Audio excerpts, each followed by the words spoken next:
I wish I could love anything in my life as much as Mary Sanderson loves watching that running baby on television.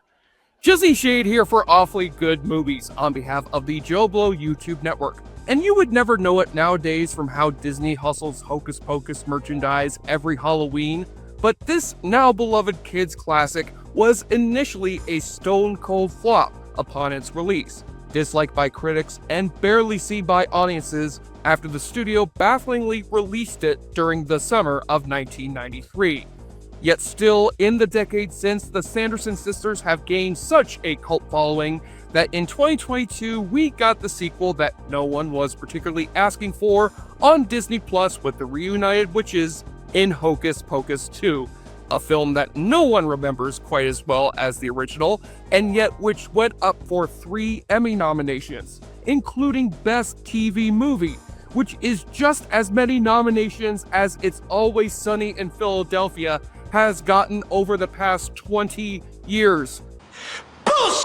So let's head back to 2015 for my old review of this Halloween chestnut that is now as synonymous with the holiday as Michael Myers and pumpkin spice lattes, in this candlelighting episode of Awfully Good Movies.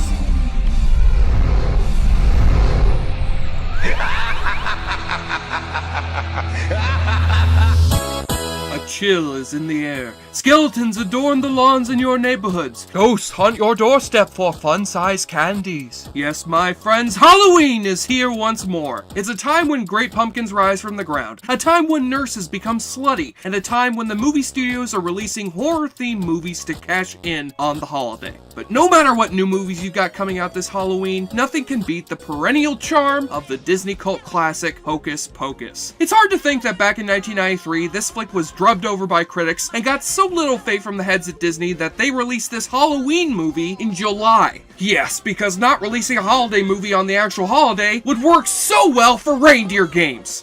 But 22 years and several showings in middle school later, this box office flop has become a phenomenon. It's grossed over $8 million in DVD sales in 6 years. Bette Midler still breaks out I Put a Spell on You on tour, and millions of people make it a priority to catch its many airings every October on ABC Family.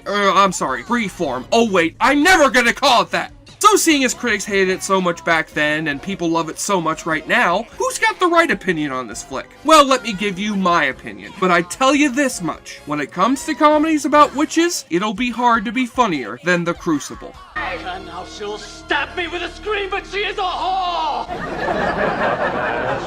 But first, here's a fun fact for you. This kid-friendly flick was brought to you by 2 directors best known for their works in horror. It's co-written by Mick Garris, who's directed a fair share of Stephen King miniseries, and directed by Kenny Ortega, who was behind the High School Musical trilogy. Oh my god! So now on to the flick, which opens in Salem, Massachusetts during the year 1693, where a young lad named Thackeray Binks is horrified to find his sister Emily being lured to her death by one of the many witches haunting the land. In this case, it's 3 particularly nasty witches trying to suck the youth out of the little girl, the Sanderson sisters. Winifred, played by Bette Midler, Mary, played by Kathy Najimy of King of the Hill fame, and Sarah, played by Sarah Jessica Parker, hanging with a coven of soul-sucking hags long before she would star on Sex and the City. Thackeray is too late to save his sister and is cursed by the witchy trio to live forever as a black cat. But then the witch hunters catch up with the Sandersons. What hast thou done with my son, Thackeray? Thackeray? I don't know. Cat's got my tongue. And the sisters are hung to death before the townspeople. Because burning the witches? No, that'd be inappropriate for a Disney movie. But hanging? Oh, no, that's fine. That's so much better.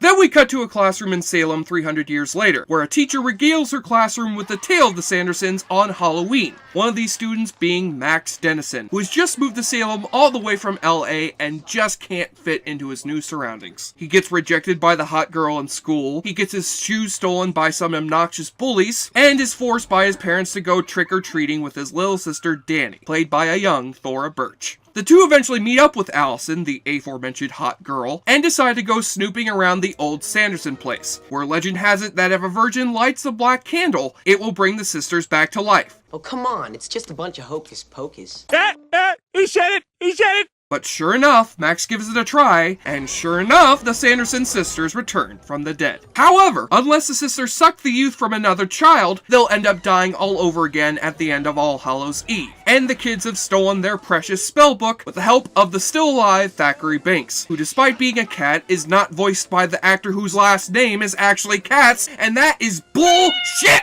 So as the Sandersons chase those pesky kids with some magic spells and the help of a resurrected lover played by Doug Jones of Pan's Labyrinth and Silver Surfer fame, the question remains, does this childhood favorite still hold up in adulthood? Well, I'm saddened to say that yeah, it totally does. Sure, the jokes are corny, and the only reason the plot moves forward is because of the kids' stupid decisions, but with most kids' movies nowadays trying to be all cynical and hip, it's a relief to watch a flick like this that is genuine and gleeful. Plus, I have a real soft spot for movies where kids have to fight the forces of evil while the adults don't believe them, and our three lead actresses have a genuinely funny comedic chemistry going on with each other. Dost thou comprehend?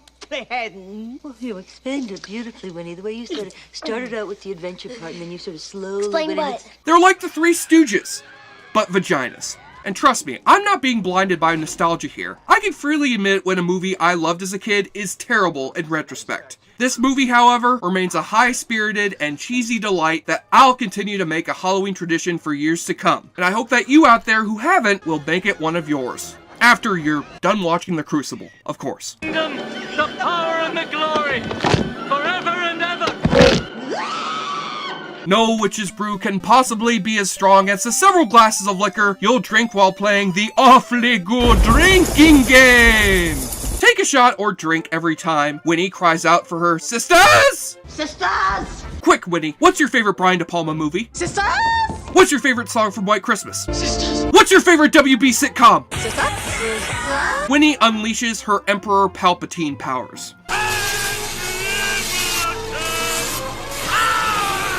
They bring up the fact that Max is a virgin. A virgin lit the candle. He's a virgin. Are you a virgin? So the message that kids should get here is that being a virgin in high school is something to be mocked for and disgraced of. Thanks, Disney! And take a double shot when Gary Marshall makes a cameo as the devil, with Penny Marshall as his wife. Well shit, after sitting through New Year's Eve, I already knew that Gary Marshall was the devil. Then take another double shot when they use the word yabos. What do you call him, Max? Yabos? Max likes her yabos. Wait, what, you really like her people considered to be obnoxious, stupid, or useless? Oh, wait, by yabos, you mean her boobs, breasts, honkers, boobies, hooters, knockers, bazooms, baps. Hey, speaking of yabos, we move on to our nudity watch, where I'd like to give a shout out to Sarah Jessica Parker's magnificent cleavage in this flick. Man, her writhing around on that broom.